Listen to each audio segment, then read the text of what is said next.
Finally we got a good Kakababu film.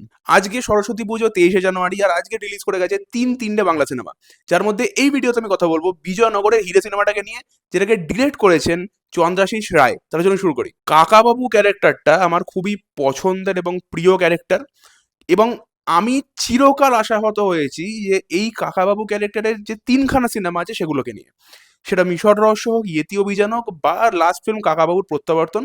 কারণ এই তিনটে সিনেমাই প্রথমত কাকাবাবুকে বা তার ক্যারেক্টারটাকে বা সুনীল গঙ্গোপাধ্যায়কে বা নভেলগুলোকে একদমই জাস্টিফাই করতে পারে না, কিন্তু তার সাথে সাথে সিনেমাগুলোও ভালো হয় না এবং প্রচন্ড ট্র্যাশ লেভেলের হয়। তার মধ্যেও মিশর রহস্যটা তাও যাও বা স্ট্যান্ড আউট করে। লাস্ট দুটো ফিল্ম ইয়েতি অভিযান আর কাকাবাবুর প্রত্যাবর্তন অখাদ্য সিনেমা ছিল। তাই এই সিনেমাটাকে নিয়েও আমার একটু আহ, ছিল যে ভাই কেমন হবে না হবে, বাট যেহেতু এই সিনেমা ডিরেক্টর চন্দ্রাশিস রায়, তাই আমার একটা হোপও ছিল। সো এই সিনেমাটা কেমন হলো সেটা আমি বলি। এই সিনেমাটা বেশ ভালো একটা সিনেমা হয়েছে এবং ফাইনালি একটা ভালো কাকাবাবুর সিনেমা হয়েছে। এই সিনেমাতে চন্দ্রাশিস রায় একটা জিনিস বুঝিয়েছেন, যে তিনি একজন কাকাবাবু ফ্যান।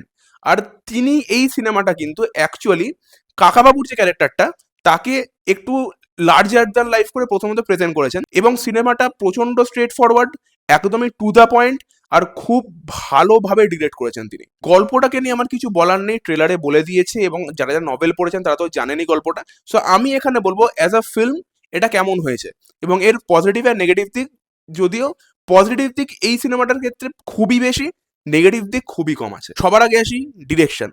এই গল্পটা কাকাবাবু সিরিজের অন্যতম বেস্ট একটা গল্প।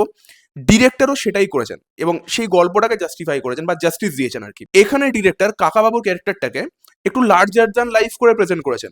তার এন্ট্রি বলুন, তার স্ক্রিন প্রেজেন্স বলুন, তার ওভারঅল যে নেচারটা বলুন, এবং স্টোরিতে বা এর সিনেম্যাটিক্যালি ওই ক্যারেক্টারটার যে ওয়েটটা বলুন, সেটা কিন্তু ফাইনালি কাকাবাবুর ক্যারেক্টারটা একটা সিনেমাতে প্রেজেন্ট হয়েছে যে হ্যাঁ, দিস ইজ কাকাবাবু। তার এখানে যে ব্যাক স্টোরিটা, যে যেভাবে তিনি তার পা হারিয়েছেন ওই আফগানিস্তানের ব্যাক স্টোরিটা, সেটা অনবদ্য লেগেছে আমার। যদিও ওখানে ভিএফএক্স এর আমরা একটু প্রবলেম আমরা লক্ষ্য করতে পারি, বাট সেটাকে যেভাবে প্রেজেন্ট করা হয়েছে, ওখানে একদম ব্ল্যাক অ্যান্ড হোয়াইটে ডার্ক ভাবে শুট করা হয়েছে, মানে দেখানো হয়েছে আর কি, এডিট করা হয়েছে, সেইটা না একটা কমিউনিকেশন রেট্রো একটা ভাইব দেয়, যেটা আমার বেশ ভালো লাগছিল। অ্যান্ড দ্য লেজেন্ড অফ কাকাবাবু, যে ওয়াই হি ইজ লেজেন্ড, সেটা বেশ ভালোভাবে ওই সিনটাতে কিন্তু প্রকাশ পাচ্ছিল। তার সাথে এই সিনেমার এডিটিং দুর্দান্ত। এখানে 2 ঘন্টার একটা সিনেমা বা 2 ঘন্টার কম একটা সিনেমা, 1 ঘন্টা 50 মিনিটের কাছাকাছি, প্রচন্ড ওয়েল চপড, ওয়েল এডিটেড। কিন্তু ছোট সিনেমা বলে এটা না যে কোনো স্পেস দেয় না, বা হাই পয়েন্টস লো পয়েন্টস গুলো ঠিকভাবে ব্যালেন্সড নয়। এখানে ছোট cinema, but high moments low moments সেটা প্রপারলি এখানে বিল্ড আউট আছে। আপনি ডিসকানেক্টেড ফিল হবেন এবং আপনার এটা মনে হবে না যে এটা ভাই কম কেন দেখালো। সো ওই ওই জিনিসটা বেশ ভালো এখানে ডিরেক্টর কিন্তু হ্যান্ডেল করতে পেরেছেন। তার সাথে এখানে মিউজিকের কাজ খুব ভালো। মিউজিক এখানে ওই সিনগুলোকে বেশ ভালোভাবে এলিভেট করতে পেরেছিল। এবং লাস্ট যে কাকাবাবুর ফিল্মসগুলো ছিল, সেটা দেখে আমার মনে হতো যে ভাই এগুলো ট্র্যাভেলগ হয়ে গেছে।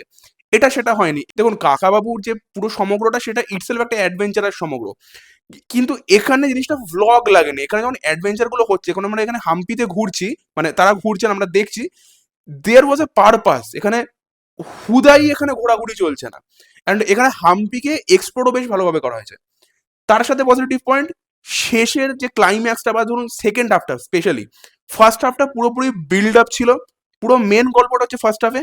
সেকেন্ড হাফটা ছিল প্রপার যে ট্রেজার হান্টটা, অ্যান্ড সেটা দারুণভাবে এক্সিকিউটেড। ওখানে যে লেভেল আপস গুলো থাকছে, যেভাবে তারা প্রত্যেকটা পাজলকে সলভ করছেন, সেটা বেশ ভালো। লাস্টে গিয়ে এই সিনেমার মেসেজও বেশ ভালো হয়েছে। তার সাথে পারফরমেন্সেস খুব ভালো, প্রত্যেকে খুব ভালো পারফর্ম করেছে। আমি যে দুজনের কথা আমি এখানে বলবো, একজন হচ্ছেন অনুজয় চ্যাটার্জি এবং আরেকজন হচ্ছেন রাজনন্দিনী পাল। তারা নন বেঙ্গলি ক্যারেক্টার প্লে করছেন, বাট তাদের যেহেতু ক্যারেক্টার ভেরিয়েশনস গুলো আলাদা, সো তারা সেই হিসেবে ব্যালেন্স করে কিন্তু ক্যারেক্টারগুলোকে প্লে করেছেন, আর আমার বেশ ভালো লেগেছে। এখানে প্রত্যেকটা ক্যারেক্টারকেও ওয়েল বা অর ইকুয়ালি ইউজ করা হয়েছে। এখানে সাইড ক্যারেক্টার মানে এরকম না যে ইউজ করা হয়নি, তাদেরকে ইউজ করা হয়েছে, যেটা আমার বেশ ভালো লেগেছে। সো এই ছিল এই সিনেমাটার পজিটিভ পয়েন্ট। এবার আমি আসবো নেগেটিভ পয়েন্টে। নেগেটিভ পয়েন্ট আমার যেটা মনে হয়েছে, চিরঞ্জিত ক্যারেক্টারটাকে আরেকটু ফ্রেশ আউট করা যেত, কারণ তার ক্যারেক্টারটা এই সিনেমাতে একটা লেজেন্ডারি ক্যারেক্টার। সো তার ওই লেজেন্ডটাকে আমরা ফিল করতে পারি না, তার আরেকটু বিল্ড আপ দরকার ছিল। দ্বিতীয়ত ভিলেন আরেকটু স্ট্রং হতো। এখানে যথেষ্ট স্ট্রং ভিলেন আছে, বাট আরেকটু স্ট্রং ভিলেন হতে পারতো। থার্ড হচ্ছে সিনেমাটা টেকনিক্যালি আরেকটু ব্রিলিয়েন্ট হতে পারতো। আমার এখানে সিনেমাটোগ্রাফি নিয়ে একটু প্রবলেমস আছে, আমার এখানে ভালো লাগেনি, সেটা হতে পারতো। ফোর্থ, বিজয়নগরের ইতিহাসটাকে আরেকটু ভেতর দিয়ে মানে আরেকটু এলাবোরেট করা যেতে পারতো। তো এই জিনিসগুলো ছিল বেসিক্যালি এই সিনেমার খারাপ দিক। ওভারঅল আমি যদি বলি এই সিনেমাটা বেশ ভালো একটা সিনেমা হয়েছে। বাকি মানে আগের যে কটা কাকাবাবুর সিনেমা ছিল তার থেকে কিন্তু এই সিনেমাটা অনেক বেটার একটা ফিল্ম। বাট হ্যাঁ, স্টোরি লেভেলে যায়নি, অবশ্যই যায়নি, but stand alone Kakababu film হিসেবে বেশ ভালো। আপনাদের সিনেমাটা কেমন লেগেছে আমাকে জানাবেন কমেন্ট বক্সে। ভিডিও কেমন লাগছে সেটা আমাকে জানাবেন, আর অবশ্যই চ্যানেলটাকে সাবস্ক্রাইব করবেন, বেল আইকনটা টিপে দেবেন। Thank you.